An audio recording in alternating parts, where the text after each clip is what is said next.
Historic ang pagkapanalo sa Emmy Awards ng American-Japanese series na Shogun.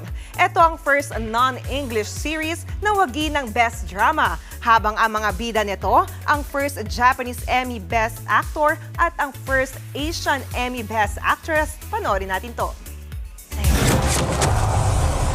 Both can have value and purpose.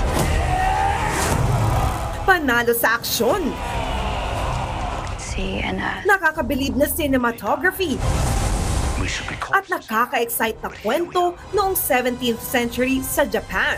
My life is mine and yours is yours. Ilan lang yan sa mga fineflex ng American-Japanese historical drama na Shogun. Kaya no wonder, ito ang big winner sa kakatapos ng na Emmy Awards 2024. And the Emmy goes to Shogun. Kabilang sa napanalunan ng Shogun ang major prize na Outstanding Drama Series. Makasaysayan ito dahil ang Shogun ang kauna-unahang non-English series na nanalo ng nasabing award. Wagi rin ng Best Lead Actor at Lead Actress ang mga bida nilang sina Hiroyuki Sanada at Anna Sawai. Shogun taught me that when people work together, we can make miracle.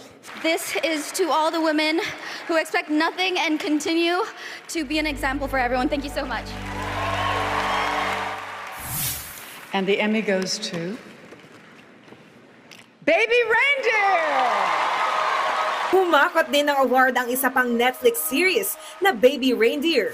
Wagi ang serye bilang Best Limited Series. Ito rin ang kauna-unahang non-English series na nanalo ng nasabing award. Ang lead star nitong si Richard Gadd ang nagwaging Best Actor in a Limited Series. Siya rin ang nanalo ng Best Writing sa nasabing genre. Habang ang co-star niya si Jessica Gunning ang nanalong Best Supporting Actress sa naturang category.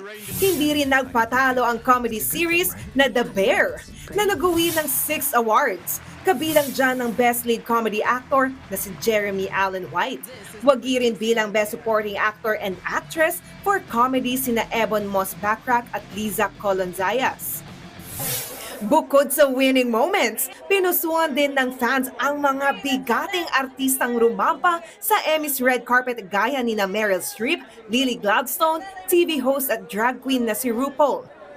Ang celebrity couple na sina Billy Crudup at Naomi Watts, at marami pang iba. Mga kapatid, Jania Lipon po, laging maging updated sa latest sa entertainment and lifestyle para maging una sa balitaan. Bisitahin at mag-subscribe na sa social media pages ng News 5.